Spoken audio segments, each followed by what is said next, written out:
여러분 안녕하십니까? 말씀으로 하루를 여는 천수답의 새벽 묵상입니다. 레위기 12장을 오늘은 묵상합니다. 오늘의 제목은 여자가 무슨. 레위기 12장은 출산에 관한 규례를 다루고 있습니다. 하와의 범죄로 말미암아 여인과 출산의 고통 그리고 벌이라는 덩식이 마치 굴레처럼 이 세상을 힘겹게 살아가는 연약한 여인들에게 씌워져 있습니다.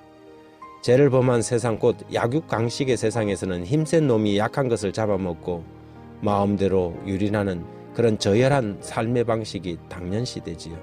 그래서 고대나 문화적으로나 정신적으로 발달되지 않은 세계일수록 여인과 약자들에 대한 태도가 몰인적하고 포악스럽습니다. 그때에는 여인들이 대부분 집안일과 덜일을 도맡아서 하고 또 이삭을 줍고 가정을 돌보는 일까지 하였지요. 마치 아프리카의 사자 무리들이 사냥하는 것도 암사자들이 하고 잡아온 밥상은 수사자가 떡 차지하고 앉아 있는 것처럼 열등한 세계, 약육강식의 세계, 동물의 세계에 그런 세계에서는 여인들을 학대하고 무시합니다. 우리는 종종 성경에서도 그런 표현을 만나지만 그것이 하나님이 정하신 원래의 규칙이라기보다는 범죄한 세상과 당시 세상의 형편을 나타내고 있을 뿐입니다.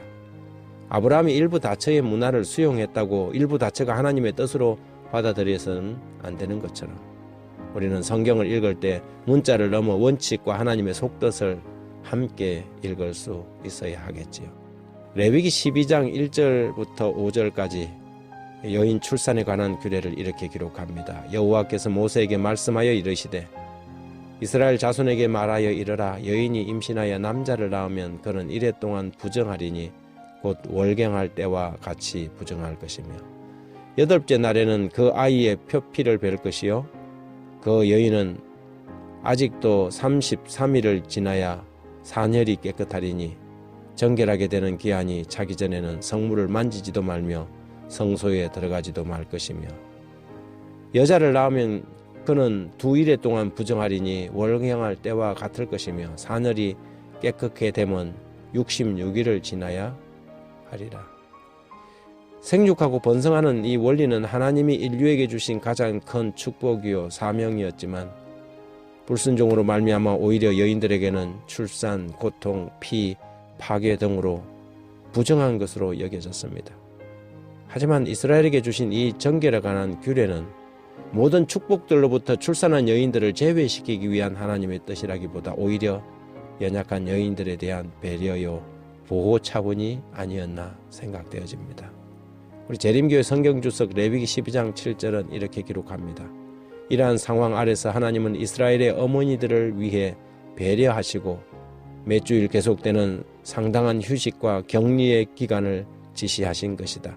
그들은 안식과 평온 그리고 그들의 기력을 회복할 시간을 가질 것이었다.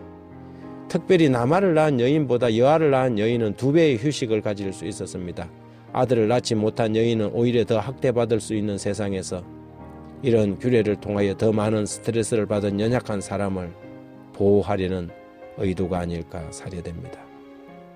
하나님의 세상은 약한 것을 더 보호하고 배려하는 세상입니다. 그래서 그분은 지금도 창조주로서 일하시고 돌보시고 세상을 유지하시지요. 심지어 참새 한 마리까지 돌보시는 하나님이 우리의 주님이십니다. 따라서 하나님 나라의 원칙을 가지고 살아가는 그리스도인들은 약육강식의 경쟁 세상에서 세상과 같은 원리로 가진 자들이 지배하고 착취하는 원리를 그대로 수용하거나 당연하게 받아들여서는 안 됩니다. 더 연약한 사람들은 더 돌봄이 필요한 존재로 여기고 배려하는 사람들이 그리스도인들이지요. 이것이 힘이 지배하던 로마 시대 때 초대교회가 보여준 전혀 다른 하나님의 나라의 모습이 아니었습니까? 우리는 고대 사회의 남성 중심의 세계에서 여인들을 지키고 보호하기 위한 하나님의 배려를 본 레위기 12장에서 만나게 됩니다. 시대의 소망 512페이지에 이렇게 기록됩니다. 예수께서는 모든 어머니들의 마음의 수고를 아신다. 가난과 궁핍과 더불어 싸운 어머니를 모셨던 예수께서는 수고하는 모든 어머니들을 동정하신다. 한 가나안 여인의 마음의 고통을 제거해 주기 위하여 먼 여행을 하신 예수께서는 오늘날 어머니들을 위하여 더 많이 일하실 것이다. 나인성 과부에게 그녀의 외아들을 살려주시고 십자가 위의 고통 중에서도 자신의 어머니를 기억하신 그리스도께서는 오늘도 어머니들의 슬픔을 동정하신다.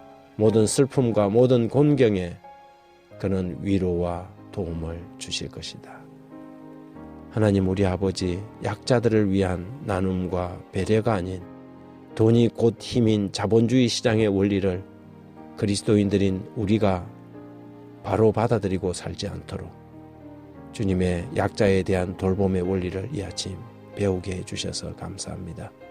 저희에게 주님의 마음을 주시고 우리가 오늘 하루 돌아보고 지켜야 할 대상이 누구인지 연약한 사람일수록 더 많은 관심과 배려를 나타낼 수 있도록 도와주십시오.